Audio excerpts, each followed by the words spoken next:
Welcome to On the Edge with April Mahoney Brains. Here, this is the spot where the conversations are pointed, the guests are sharp, and the responses are never dull. Did you bring your thinking caps? Because it's time to put them on. Because the conversation starts now.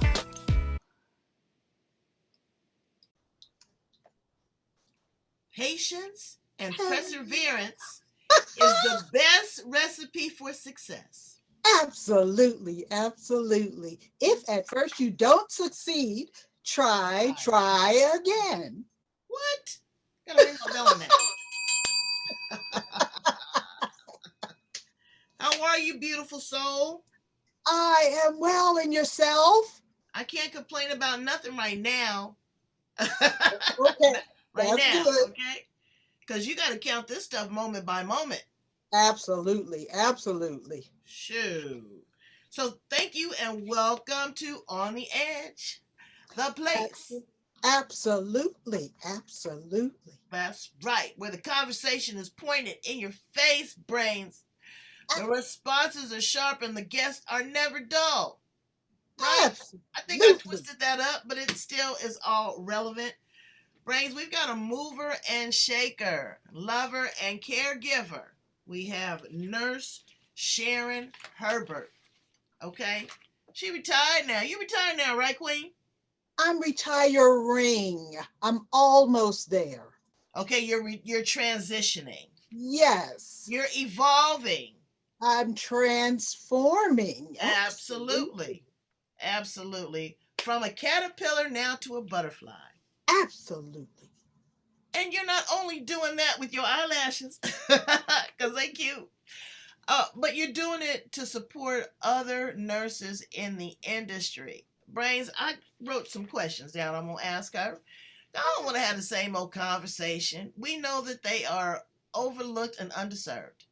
You can't pay a nurse enough money to take care of me when I'm sick. Ain't enough money in the world. But I want to talk about them slowing down, pacing themselves, because there's just been some convictions. You know, she didn't get jail time. Okay, and I know it's demand, but you have to be able to give some self-care and decompress. Because if you don't, you're going to explode like a pressure cooker. And that's not good. How well I know. Okay. So, before we get started, can you do me a favor? Bring your screen down just a little bit. Or All up right. a little bit, maybe. Second, let me Cutting see. off the top of that beautiful head. There you go. Look, where am I? Hold on. Nope, down a little bit. There you go. There Okay. you go. Front and center, baby. Bam, bam. Absolutely. All right, so tell my brains, where are you from? Oh, brains, I told you was on the edge. Okay, so you know that. Okay, and this is Sharon Herbert. She has been a nurse in the industry forever. Okay, now, again, tell me about you. Now, yes, I am Sharon Herbert, and I have been a nurse, a registered nurse, actually now mastered prepared, as I say, prepared by the master to serve the community of folks that need care and service related to their health. Mm-hmm. And people often ask me, well, how long have you been a nurse? And I will tell you this. I have been a nurse. This is a test for you. I've been a nurse for at least this century. So do your math. You'll figure it out. Okay. You'll figure it out. So, at least this century and part of the last century. Yikes. I won't give you the figures. So it's been a while. Okay. I have wanted to be a nurse since I was in kindergarten. And that I have accomplished plus more. And it is my pleasure to be here to speak about the profession of nursing. Right. Well, you've been on the road, girl. I'm telling you, you must not be at the hospital right now because you have been everywhere on social media. I mean, such a presence out there, speaking on stages, pouring your heart out, your wisdom. Being a caregiver is no joke. I took care of my mother for 30 years. She was cool for the most part. But that last year when you had to, make those life and death decisions and clean incontinence and go with the mood swings, don't want to take the medication. Okay, get to the doctor and say, what, all he gonna do is talk to me. It's a lot. And you know what you build up? I'm being transparent, brains. Some resentment. Yeah, that could be true. That could be true. I can only imagine what a nurse goes through. One of my other nurse interviews, she said the patient bit her. I said, Oh, bit you? Yeah. She said, yeah, bit me, and so they go through a lot. yes. So tell us what it looks like in a hospital setting right now for a nurse in a nutshell. Well, in a nutshell, nothing really is different, but that is saying no one has really understood who nurses are and what nurses do from as far back as I can remember. I didn't even know why I wanted to be a nurse because my mom had two friends who were nurses, but no one in my family was a nurse. But I find that people don't believe nurses are people, so they don't treat us like people. They treat us like the maid. Who can tell what nurses do? So my point for my clients who are nurses, when I coach, what we need to do is to make sure people know who we are. Everyone knows a doctor. They want a doctor. They want to speak to a doctor. But I will say, for everyone who encounters the healthcare system, make a nurse your best friend. No, we don't do the surgery, but we know everything else. We know where the stairs are. We know where the parking lot is, the cafeteria, Okay. and all of that. We Where's make the menu? PPE. We make PPE out of trash bags. We can make stuff, and we can do everything. Absolutely. Wait, and you take a message.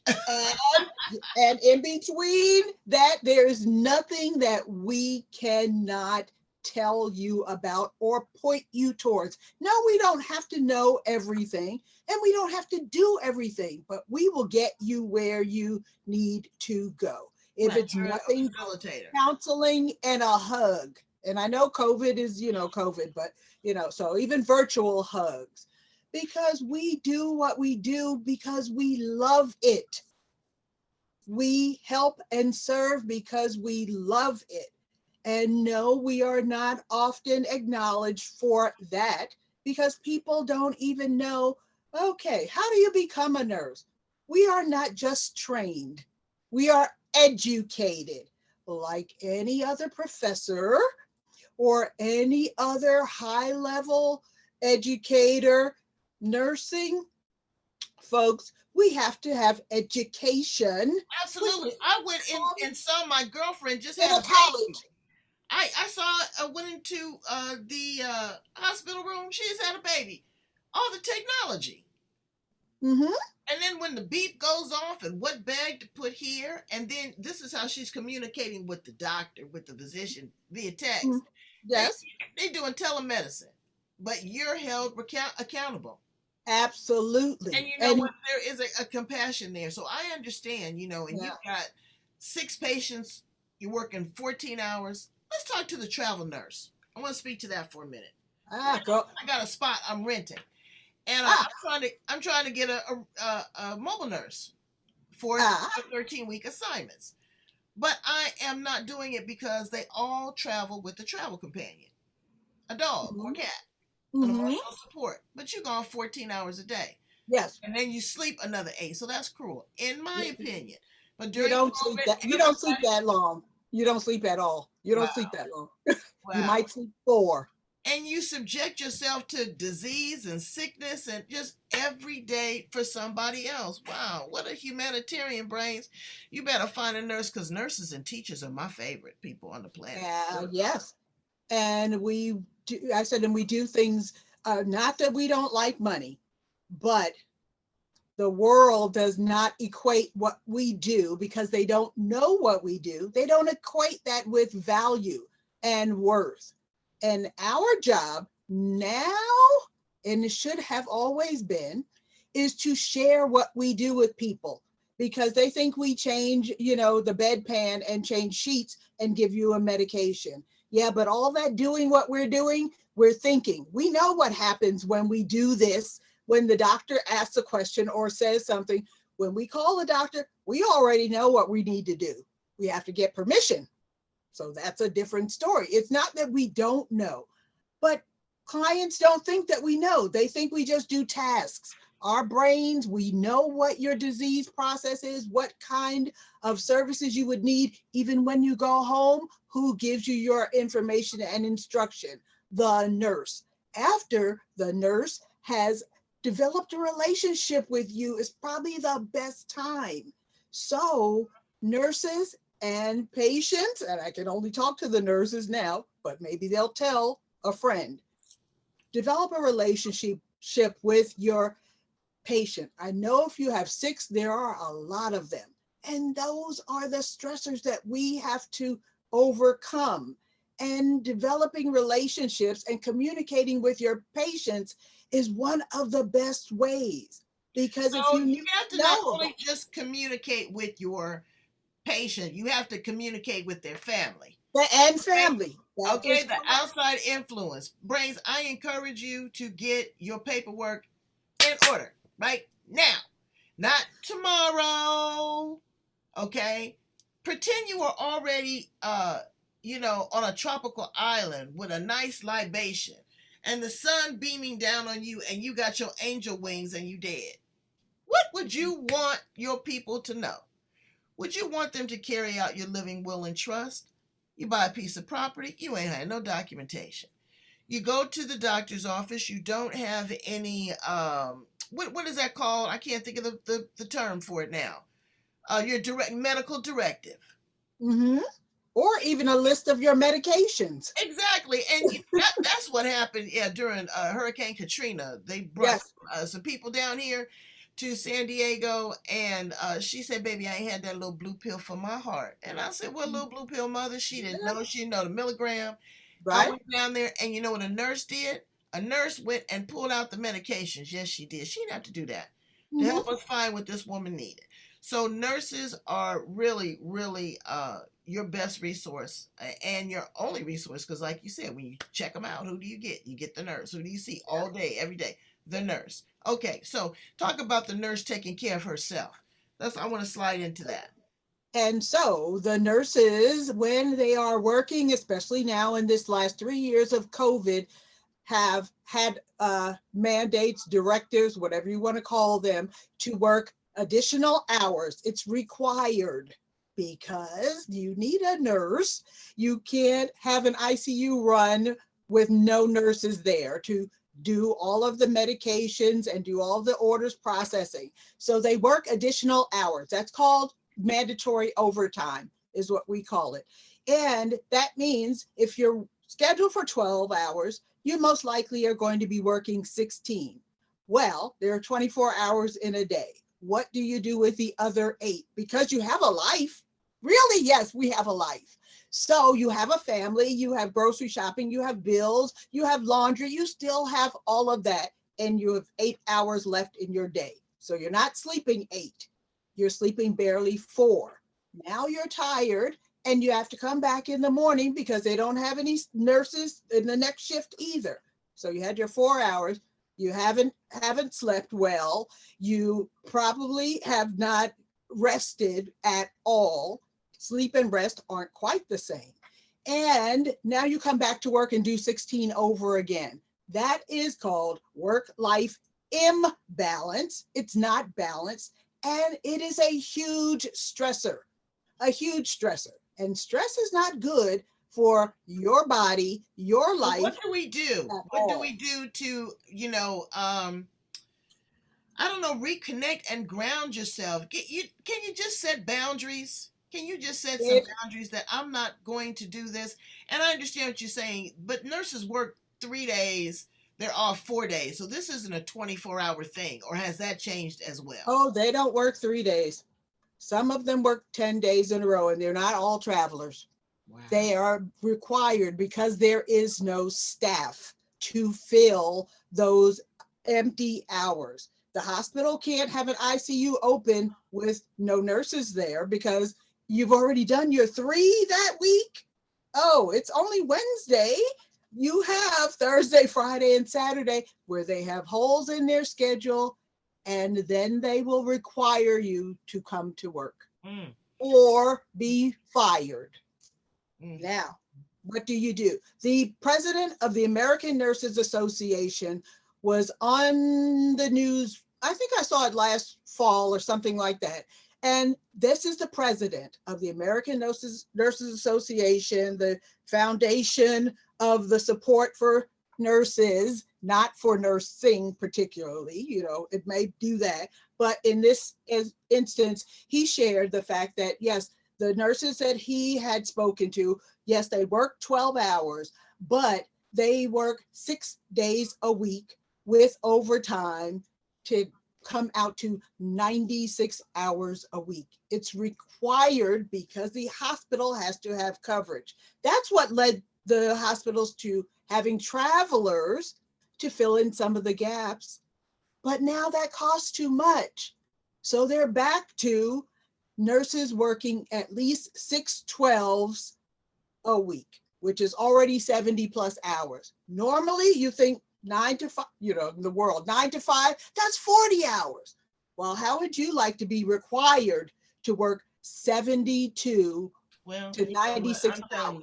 You better than me, because again, yeah. if I got bit one time, if I caught a cold, the flu, or the COVID one time, or was required to work 96 hours, I'd probably quit. And this is where folks are now. So that's where it really proves, point to task, brains, that how valuable your nurses are. I always thank my nurse and my doctor. My mother said, you don't mess with people. They give you your medication and give you your food. She said, you be as kind as possible. Be kind to your nurse. Yeah, and so it's difficult for folks to understand what that means because they don't see nurses as people. They see nurses like as robots. Okay, so now we described the problem. What is a potential solution? Now, the solution needs to be for nurses as a system, like they have the healthcare system. And you don't hear this about doctors, but they work in the same circumstances. We need to get together to think about how these problems can be solved, not individually, but as a group, because you need to take care of yourself. If you continue to fly by your seat of your pants and do those 96, and you don't ask for help, and you don't acknowledge that that is a problem for you working all those hours, they'll continue to let you work them until you get sick and you fall ill. Okay, or what I'm hearing still is I get all that. I'm still finding there's a gap in the industry of nursing, because I don't care, if you don't have enough nurses, if they work 50 hours, they're not productive. They work 96 hours. So how are we going to fill back this reservoir? Because a lot of people got very disassociated. They quit their jobs. Yes. They didn't want the stress. They didn't want the pressure. They didn't want the responsibility. They had their own health immune issues. And if they weren't vaccinated, now I get it. If it was during COVID, I'd want my nurse vaccinated, doctor, everybody, the janitor. I want everybody in the hospital vaccinated. That was just me personally. Okay, so they're going through all of that. How are we going to encourage the next generation of healthcare providers, be it EMTs, be it nurses, because nurses are very specialized brains. It's not just one general nurse. You got anesthesia, you got post-recovery, you got all kinds of specialty, cancer. So there's a lot of different facets to that. But what I want to hear about is talking to the next group of individuals that are going to be going through this. What should they start trying to develop, and why should they be excited about going back into this industry? And so this is the piece for some of us who are more seasoned, or at least focused on promoting the community of nursing. But it, unfortunately, that's halfway down the road, because we have to start at the beginning. And in the alphabet, you start with A. You, the world does not value the faculty, and for turning out productive, successful citizens and nurses, you've got to have teachers. And that is the hugest struggle, which makes it a challenge for turning out people who, even if they're excited, and lots of folks are signing up for nursing programs, but there are not enough faculty. And why is that? Because even before we got online today, I knew that this was true, but it was my truth because I've been a faculty. But I looked up the data, and the nursing faculty, for example, in a college setting, a new faculty member is required to have at least a master's degree, which of course means that they've paid somewhere previously to get that additional degree. And they become a faculty. Their starting salary is $40,000 a year. Now, I can say that's what was true when I was a faculty member. And even in the health sciences, the faculty in our setting was also biology, and those faculty got way more. So I said, let me look at, the data from today. Yes, the faculty in the sciences of biology in the same organization, college, those faculty started at 50,000 and went up to, for average, was $129,000 a year. That's nothing compared to what I hear some of the nurses are making now, but they deserve it. But that's the faculty. So how are you going to get nursing faculty if you're paying the faculty $40,000? And they have to do all the work to help the nurses complete their education. And if there are no faculty there, because if they became a traveling nurse, if the faculty member traveled, they can make. I don't understand how they do that. I don't understand how they a friend of mine's brother was one of the first doctors that put this online global medical. Telehealth? Yeah, he did that. I'm sure he's sitting on a gazillion dollars. But it's some people in New York, they don't have it. I think it's amazing. It's, I'm kind of scared by it. I changed healthcare providers and they just point and a click and there I am right there. Okay. So now you've got all of this, this new technology. You've got the challenges of nursing. You've got them overworked and, under supported. There's a lot of work that needs to be done, but I want to hear some of your success stories, okay? Because go ahead. It's not all bad. So no, it is not. It is not all bad. Give me one of your favorite nursing stories. How you maybe turn someone around or made them laugh. Tell me what your favorites.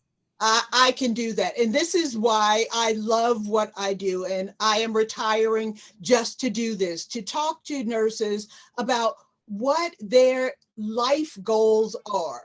As I call it, nurse life. I made it up, nurse life coaching, because I kind of know where they've been, but sometimes people are just running in that hamster wheel and they don't know what they want to do. And we've all got some, hidden talents and secret powers. To find those things that you love and enjoy, whether, it's cooking, baking, or if you want to be a nurse practitioner, those things that you can do, you have to know what's holding you back. And what's one of the favorite things that you've done as a nurse to not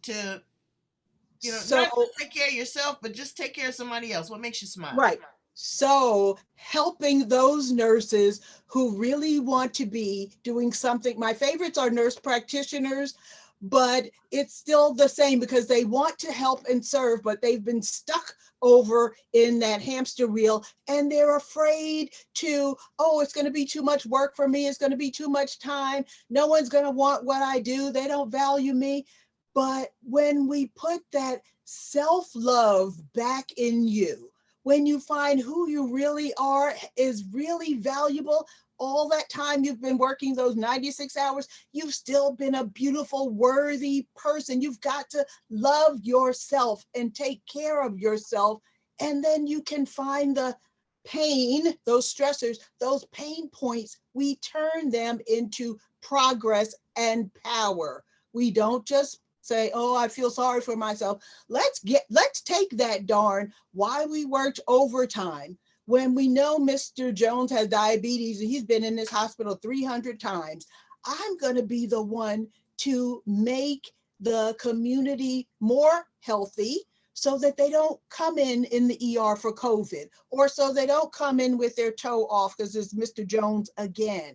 Find what you love and your worth and build that into the platform to take you to be that NP or home care nurse. You don't have to stay in that hamster wheel. Absolutely. And I see a lot of nurses are moving from where they are now to the very integrative medicine or holistic or hospice. They're seeing the transition of life and death. They see what these medications are doing to mind, body, and spirit of everyone involved, because we're all energy, be it the doctor, the patient, the surgeon, the nurse, the parent, the child, whatever. It is a conglomerate of individuals that, we have to really manage. And I thank you so much, Sharon. You are an amazing, amazing person. You've given so much to the nursing community. Please tell my brains how to get in contact with you so they can talk to you on the edge if they want to work with you, if they want to support you with legislation, letter writing, maybe sending balloons and sending cupcakes to your favorite nurse day, all of those things. How do they get in contact with you, Sharon? Learning how to love yourself starts at PowerInNursing Innovations. And you can find me on Facebook, PowerInNursing Innovations. And you can also find my website, powerinnursing.com. And we have a signature program, Nursing Your Power, that helps celebrate and motivate nurses. And we always like to share. So sharing and caring information is our power. And we have some great other interviews. We have another one of our guests. I'm going to run a series. We're going to talk to, Sharon. We're going to talk to another doctor about resilience. We're going to talk to another doctor about the suicide rate. We're going to talk to another doctor and nurse also about prevention, but also what do they do after they retired? How do they decompress? Because they do have angel wings. Brains, I want you to fly on over on the edge right here. Okay, this is the place where the conversation is what? It's pointed. The guests are sharp. The responses are never dull, and we have great people like Sharon Herbert here on the earth. And don't forget, self-care matters. Self-care matters. It does. It does. And whatever you have to do, But get help. Don't continue to stay on that hamster wheel, because I know everybody has to work and they need money. And so that is a big stressor for people deciding whether they should leave where they are. But I don't mean to leave nursing. I want people to love who they are and be who they can be. There are more than 100 specialties in nursing. You don't have to stay on that med-surg floor. You need information. Right. And that's right. It's like police officers. They can't stay there, forever. You need to rotate out and do other things and have different experiences. But you have been an amazing experience. Thank you so much, Sharon. All right. Good day, brains. Hey, say.